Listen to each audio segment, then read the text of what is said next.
It's been 7 weeks now since a string of tornadoes plowed across Alabama, killing 240 people and leaving thousands more homeless. Last night in Birmingham,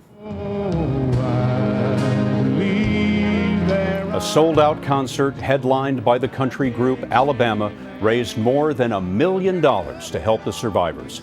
Mark Strassmann, who covered the tornadoes, returned to Tuscaloosa to talk to some of the folks who escaped with their lives. Across Alabama's landscape of loss, some images stood out, like this one. Her name's Faye Hyde, and this slab was her home. Bathroom, living room, kitchen, and dining room. She took shelter in a closet with 3 grandchildren who lived with her. They staggered out into ruin. But I didn't even know where we was at, their community. I mean, I was in a daze. I couldn't believe it was our home. I was so glad my grandkids were safe. And they were wet and cold. I was thanking God for letting us be safe. As long as the kids were safe, I was okay. Safe and now living in a rented house. We've got a long ways to go, but we'll get there a little at a time. Satellite images show the destruction scale. This apartment complex was wiped away by the tornado. How you feeling? Chelsea Thrash was thrown 150 yards.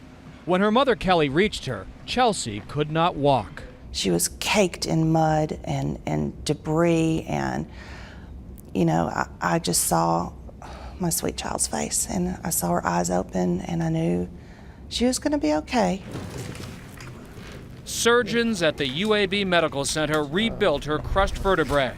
Now she hopes to walk into class this August at the University of Alabama. I never thought I would get that opportunity to take my first step again.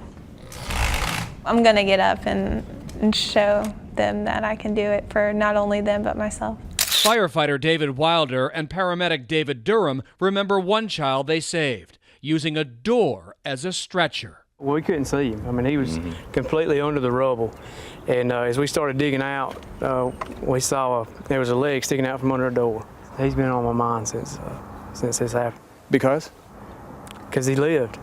So we tracked down his family, Corey Hawkins, But I couldn't find Mikey. and his 7-year-old son, Mikey. Hey, buddy. How are you? Mikey's now recovered from his physical injuries, but is now frightened by the rain. You can ask any fireman in America why they want to be a fireman. It's to help people. It's a great feeling to know that this kid had a good outcome. Mark Strassmann wanted us to know today that the Hawkins family is living with relatives, but they're moving into an apartment of their own later in the week.